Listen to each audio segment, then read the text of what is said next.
This Ag News Update brought to you by American Implement, indebted to the past, committed to the future. In a moment, Ag News.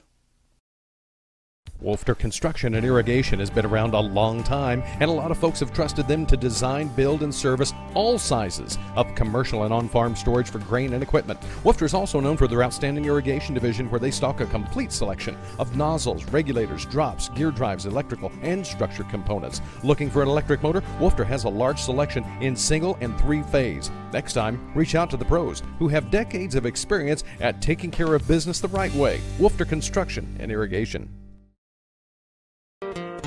Day and night till the job is done, Teeter is the one that works for you. Fields of green reaching toward the sun, Teeter is the one that works for you. Teeter is the one, Teeter is the one that works for you. Teeter Irrigation, your source for water management. Well, the National Council of Farmer Co-ops is optimistic that Internal Revenue Service officials will adjust the Section 199A tax break. That's thanks to testimony that came from the Treasury Secretary. For more than 2 years, farmer cooperatives have been working to re-implement a tax deduction that was comparable to what they received before the 2017 tax law was passed. Last summer, the Treasury Department proposed rules that would limit the Section 199A deduction to patronage income, but the Treasury rule would then eliminate cooperatives' ability to combine non-patronage income as part of the calculation for the tax deduction. Now, the tax challenge came to light early in 2018 after it appeared in that 2017 tax law, and it'd make it much more lucrative for farmers to sell grain to farmer-owned cooperatives rather than to private grain companies. So Congress then fixed the provision, but the Treasury Department has since been bogged down to try to complete a rule that would go along with that tax fix. Because of the complex agreement that Congress passed, co-ops did get a special break under Section 199A because they couldn't take advantage of those new lower corporate tax rates. The final deal is supposed to then reinstate a tax break that cooperatives have been using before the 2017 tax law. Well, SY Monument is the top winter wheat planted variety in Kansas, and it has seen a gradual increase in overall share of Kansas wheat since 2015. It accounted for 9.7% of the state's 2020 wheat planted acres. Zenda, new to the top 10 list this past year, was second most popular variety at 6.4%. Westbred Grainfield ranked third at 5.3%. The fourth most popular variety, Winterhawk, at 3.9%. Acres planted to Everest continues to decline but remain in fifth place at 2.9%. Don't see much of that in southwest Kansas.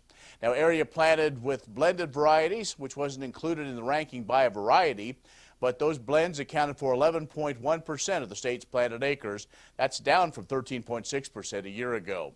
Now, hard white varieties accounted for 4.2% of the state's acreage.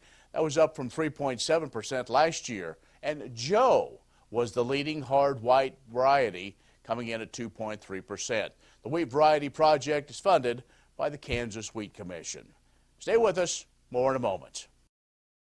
S&S Trailer Sales, with 2 locations in Ness City, Kansas, is where everybody goes to buy or rent trailers. They feature the all-new, all-aluminum Maurer grain trailer with all of the electric options, the easy-to-load detached trailers, and a huge stock of header trailers. At the west location, you'll find bumper pulls, goosenecks, and oilfield specialty trailers, along with flat and utility beds for pickups. S&S Trailer Sales in Ness City and on the web, but remember, you do have to spell out the and.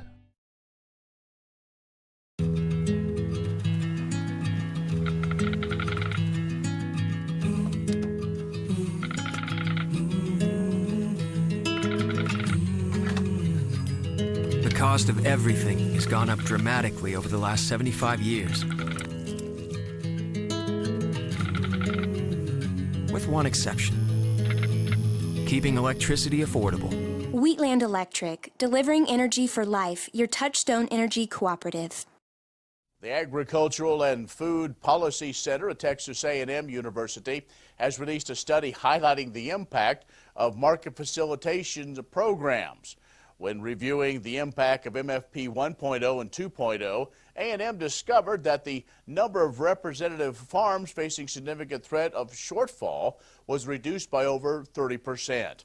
Furthermore, the payments made by MFP protected $16.4 million in net worth over the 2018 through 20 time period that was studied. The study also addresses claims of bias against the MFP 2.0. The study finds the payments made under MFP 1.0 and 2.0 had greater than a $41 billion positive impact on the broader rural economy. More in a moment. Would you like to see something done about high gas prices and low unemployment? Western Place Energy in Campus, Kansas is doing something about it. They're a proud part of Growth Energy, America's ethanol supporters, and they employ 38 people and will be adding more following the expansion. Ethanol fuel not only reduces the cost of regular gasoline, it's good for the environment and keeps money right here in the United States while supporting local rural jobs. Western Plains Energy, doing something for the future. When you've had a best friend for over 50 years, you develop a trust. And the Scott Co-op has been a trusted rural friend since 1957. A co-op keeps money in the area, doing business for and with their members. And that helps keep their hometown thriving with keeping money in the community. Scott Co-op is not just an elevator. It's the rural way of doing business. So, when you see an elevator, remember your friends at Scott Co-op. Well, join us every day for market updates and agriculture information on 1030 KBUF, and be social with us on Facebook and Twitter. I'm Ken Rahjes. Thanks for watching.